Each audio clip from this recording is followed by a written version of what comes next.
ইয়াৰ বস্তু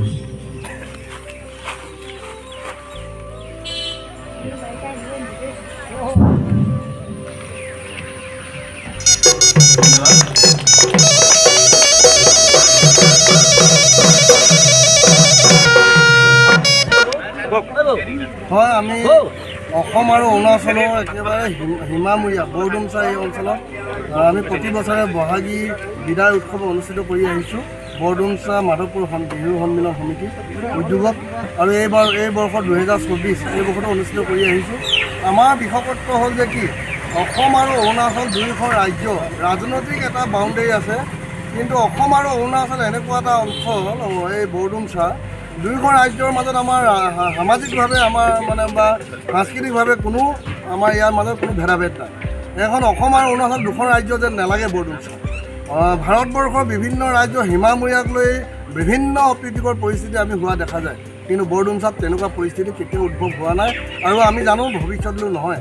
কাৰণ অৰুণাচলত অসমৰ লোকসকলে বিভিন্ন বেপাৰ বাণিজ্য কৰি কৃষি কৰ্ম কৰি চলে আৰু অৰুণাচলত তেওঁলোকে বিভিন্ন বেপাৰ বাণিজ্য কৰি অৰুণাচল ৰাজ্যৰ আমাৰ ভাইসকলো ইয়াত চলে আৰু এই এলেকাত সেইকাৰণে বিহু আমাৰ যিখন উদযাপন হয় অসমৰ জাতীয় উৎসৱ বহাগী বিহু, গতিকে ইয়াৰ এটা বিশেষত্ব আছে। দুয়োখন ৰাজ্যৰ আমি বিভিন্ন জনগোষ্ঠীয় ভাতৃসকলে আমি একত্ৰিতভাৱে অনুষ্ঠিত কৰোঁ।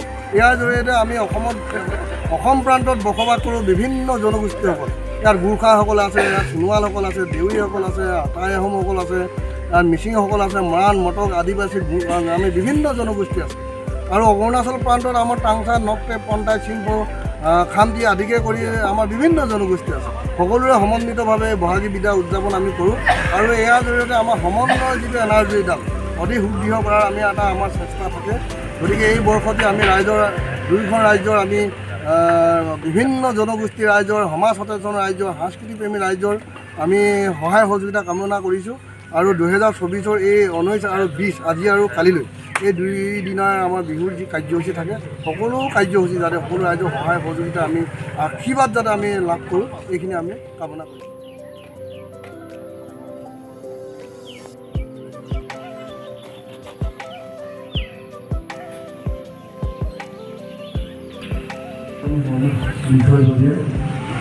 আৰু এই অঞ্চলৰ বিভিন্ন জনগোষ্ঠীক প্ৰতিনিধিত্ব কৰি আমি এই সন্মিলন সমিতিখন গঠিত হৈছোঁ আৰু আমাৰ পৰামৰ্শতে সকলো আমাৰ উপদেষ্টা মণ্ডলীয় পৃষ্ঠপোষকসকলে আমি হিচাপতে আমি আন্তৰিক ধন্যবাদ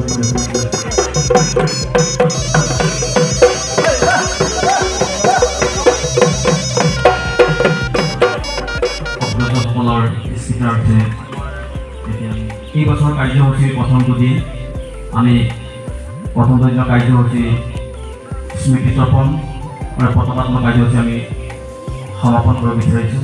ইতিমধ্যে আমাৰ মাজত উদযাপন সমিতিৰ সমূহ বিষয়ববীয়া উপস্থিত হৈছে, ৰাইজ আহিছে। সেই গতিকে আমি নৱম সংখ্যক মাধৱপুৰ বৰডুমচা